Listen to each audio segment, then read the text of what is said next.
Porque recordemos que recientemente el presidente de la República, Luis Abinader, entregó ante el Consejo Económico y Social esa propuesta de 12 reformas que, según el jefe de Estado, precisa la República Dominicana.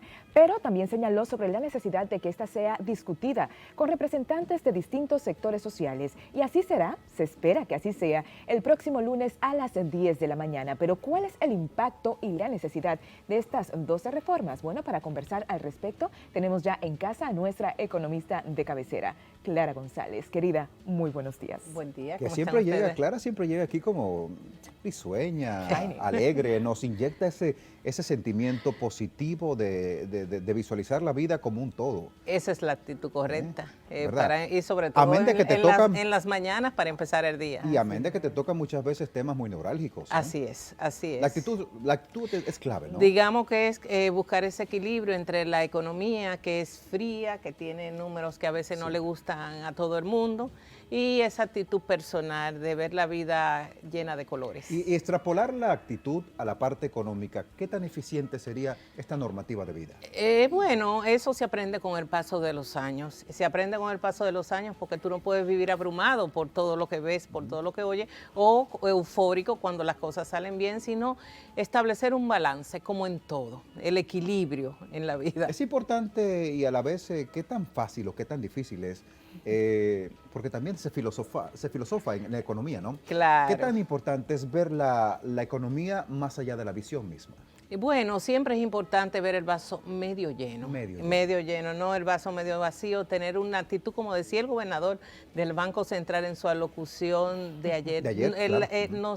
La coyuntura económica nos demanda a ser optimistas. Yo soy optimista de naturaleza.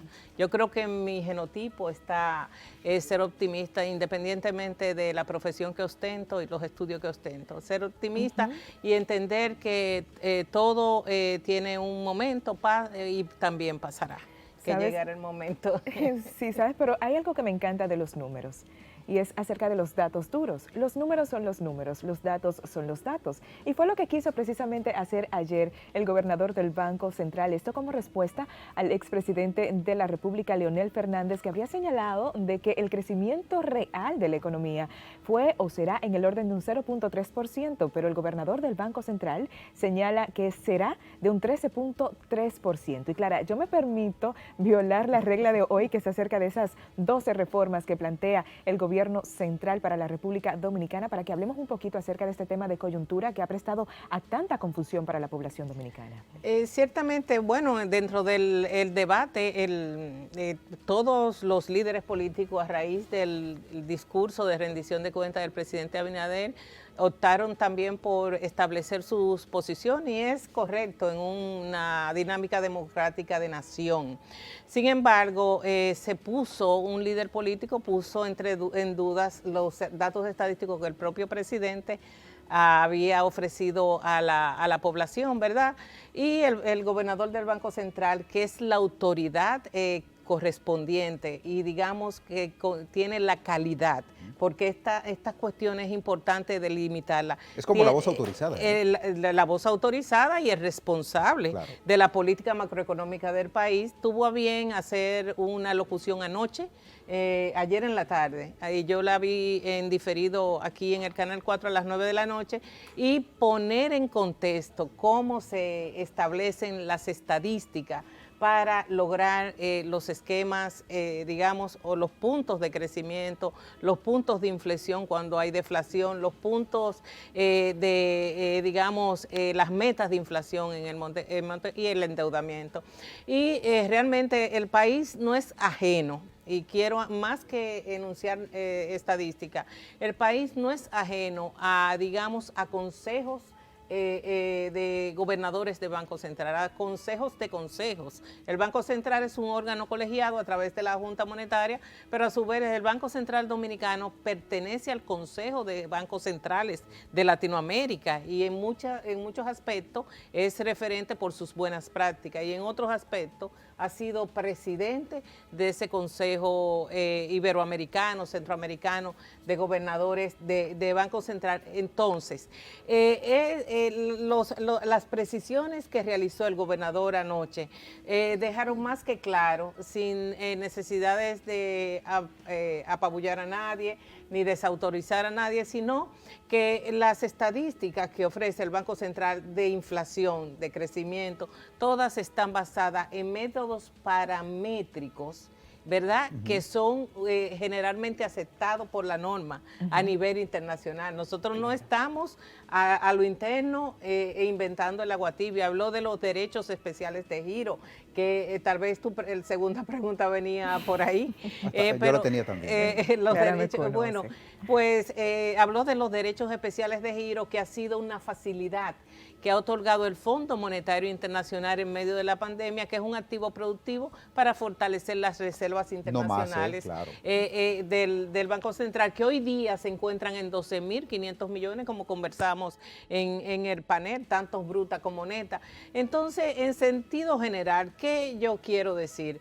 Es importante que, bueno, el liderazgo nacional se expresa, pero es importante no confundir a la población. Las estadísticas monetarias y las estadísticas fiscales se calculan en base a comportamientos estadísticos que dan un resultado. Y ahí están publicados, o sea, lo que somos los estudiosos de la economía estamos constantemente mirando ese desempeño. Empezamos en abril con un crecimiento de 3.3, tuvimos ese despegue a junio de 6-7% y ya estamos en 13-14%.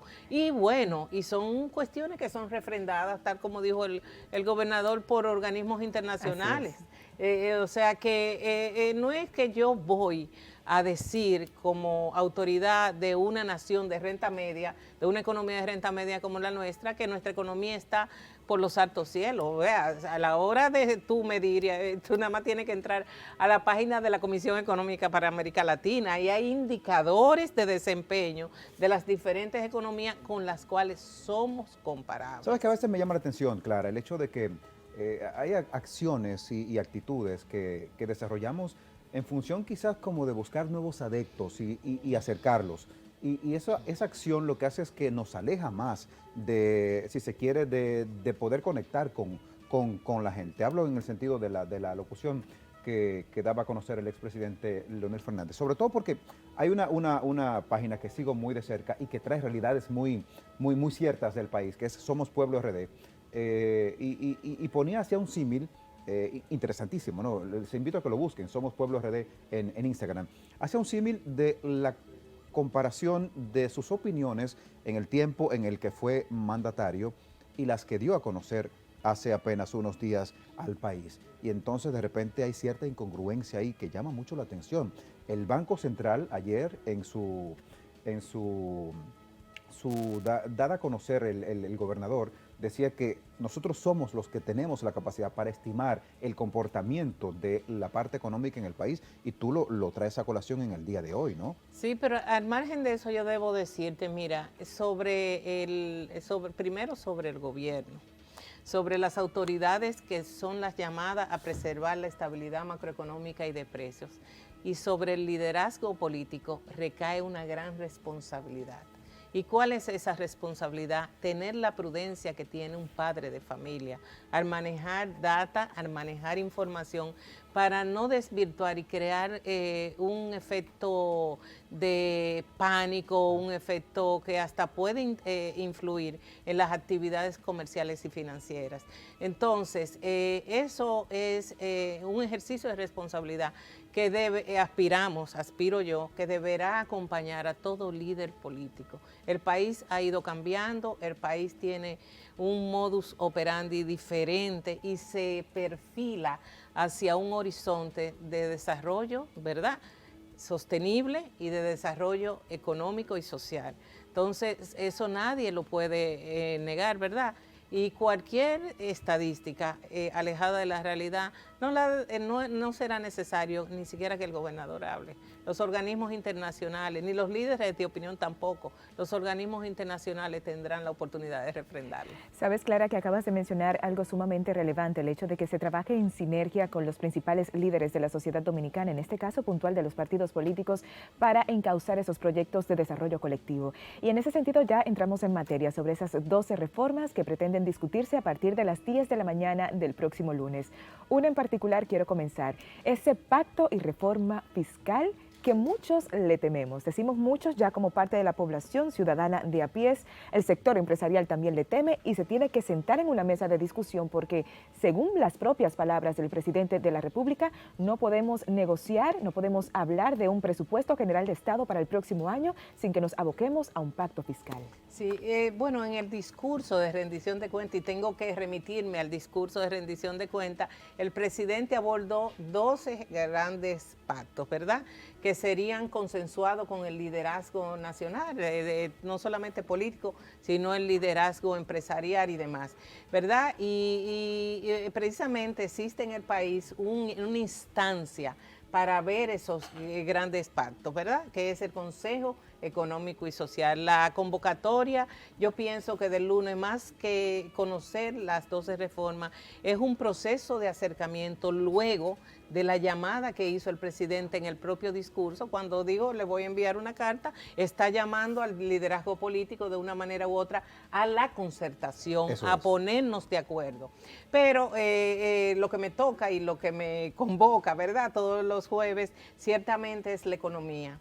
Yo decía en ese momento, cuando conversaba con los panelistas, que la reforma fiscal es necesaria e inminente. El gobierno, todo lo que ha prometido lo ha cumplido hasta este momento. Y se prometió que durante el año 2021 se estaría estudiando y verificando lo que sería un proyecto de reforma fiscal para ser implementada en el año 2022, ¿verdad? Estamos al filo del mes de agosto, casi, ¿verdad?, septiembre. El año le faltan pocos meses y hay que formular el presupuesto general del Estado, depositarlo en el Congreso a más tardar en octubre para poderlo tener el día 1 de diciembre y en enero empezar su implementación. Entonces, ¿qué me dice a mí? Eso me dice que las autoridades del sector monetario han ido poco a poco articulando, digamos, realizando la arquitectura de lo que podrá ser una reforma fiscal.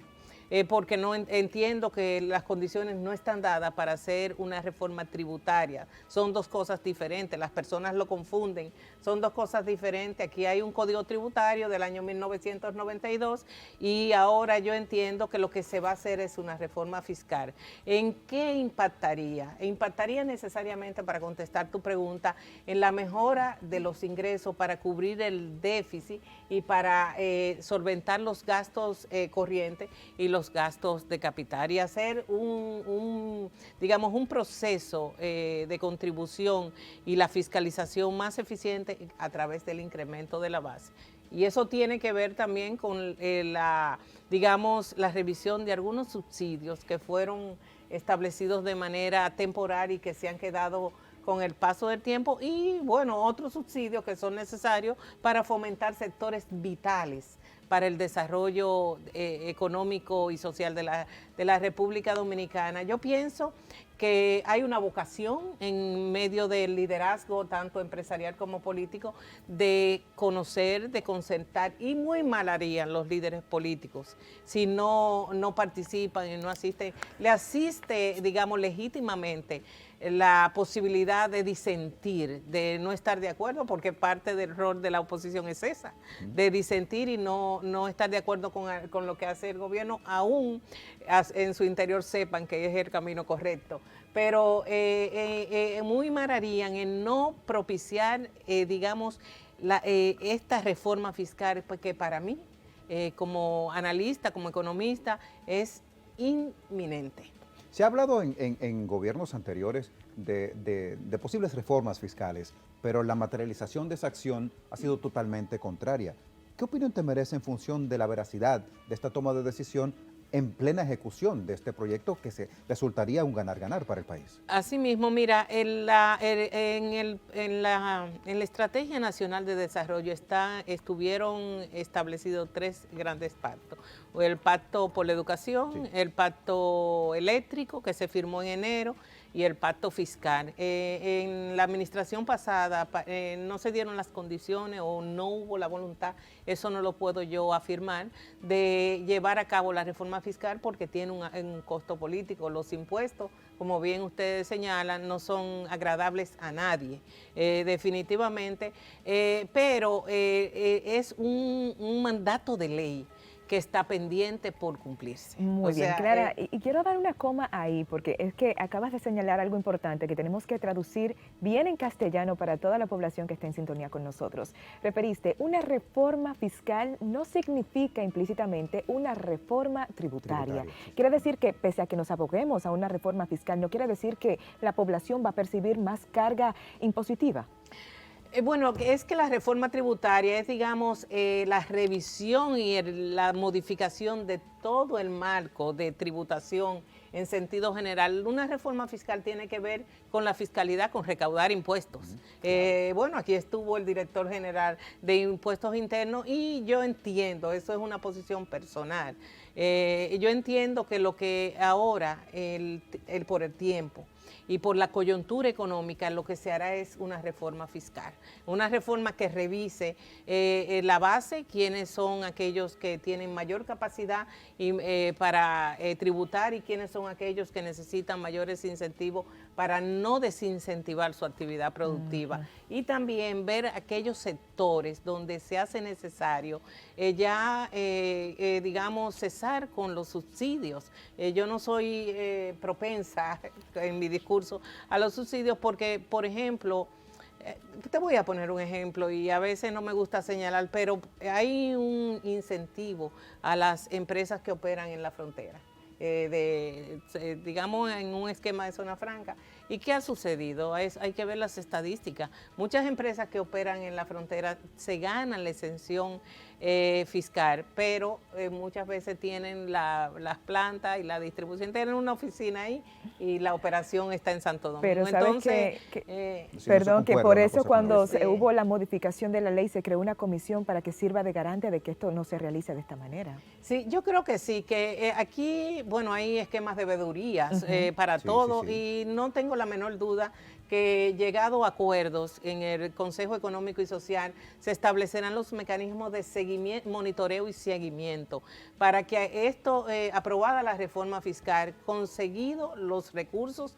que son necesarios, cerca de 200, 300 millones de dólares para equilibrar el presupuesto, se llevarán a cabo, digamos, procesos de seguimiento para que se cumplan los acuerdos establecidos. Y yo creo que sí, el Consejo Económico y Social se ha ganado una reputación, ahí está el pasado rector de INTE, y están representadas la sociedad entera, definitivamente. Y eso la verdad que nos deja a nosotros como decimos en buen dominicano, un buen sabor de boca, ¿no? Esa parte de la reforma tributaria en función de la reforma fiscal, sería bueno que lo lleváramos a colación acá en este escenario en el que cada martes y jueves tú nos planteas esos importantes temas económicos para que la gente sepa. Estuve leyendo dentro de ellos y acá hay que hablar en lenguaje bien llano para que la gente pueda asimilarlo de manera pues tal cual, ¿no? De manera llana.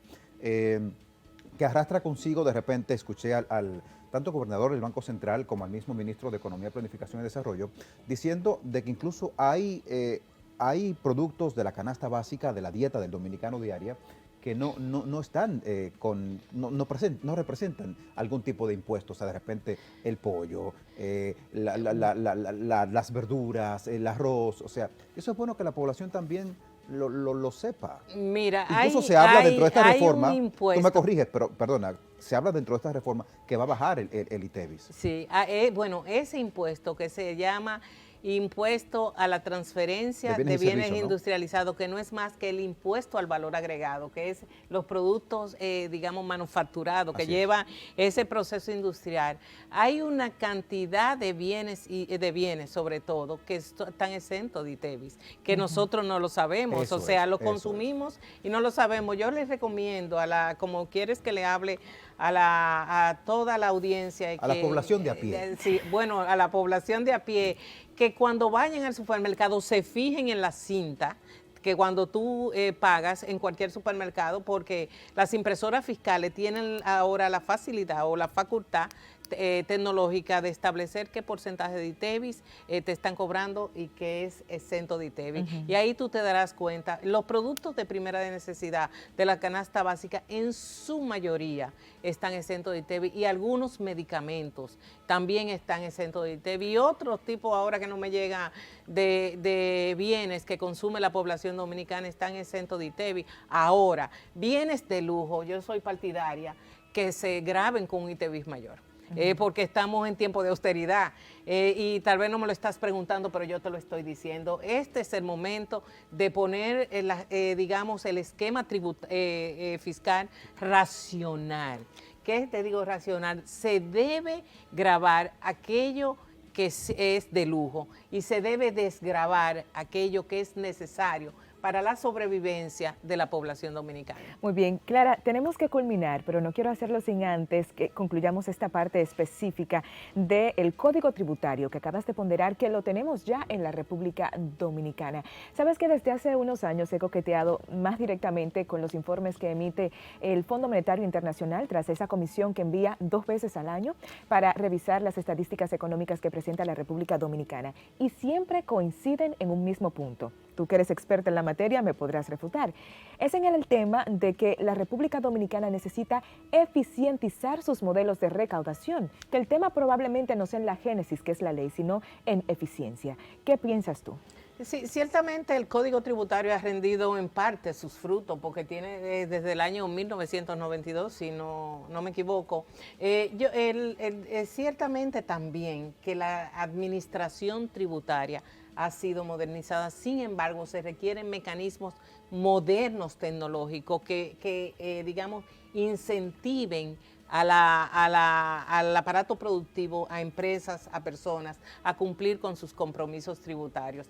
La parte de la modernización de la administración es vital para poder incrementar la recaudación y evita, digamos, si nosotros ponemos unos impuestos como nación, como economía más racionales, evita lo que es la evasión y la ilusión. La evasión, dejar de pagar los impuestos; la ilusión, buscarle el camino de al lado para poder evadirlo. Entonces yo creo que sí, y eso es un tema transversal a todos los países, ¿verdad? En Estados Unidos, por ejemplo, la evasión fiscal está criminalizada. De una otra manera. Criminalizada, esa es la palabra correcta. Suena crudo, pero es real. Sí, es así, o sea, usted no se atreve ni le pasa por la cabeza evadir impuestos. Y yo le digo a nuestra audiencia de esta mañana del segmento económico, sale más económico, es más eficiente. Tú que tienes una microempresa, una pequeña empresa, ponerte al día con tus compromisos tributarios, eso que es. no estar al día, porque cuando llega la oportunidad, lo primero es que te van a pedir la declaración del impuesto sobre la renta y el pago de ITEVIS.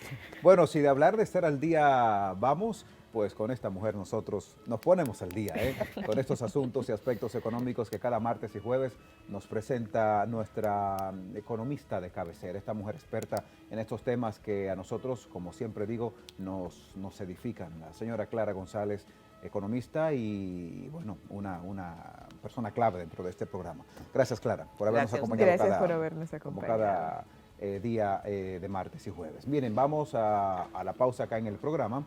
Cuando regresemos, hablamos de diversos temas. Entre ellos, hablaremos de la Defensoría Pública, cómo se traduce esto en bienestar para la población. Entre otros temas, por supuesto, más adelante ya llega también la doctora Carmen Ramírez, nuestra psiquiatra, hoy con un tema, atención a los caballeros. Así que bueno, quédese con nosotros, vamos a una brevísima pausa.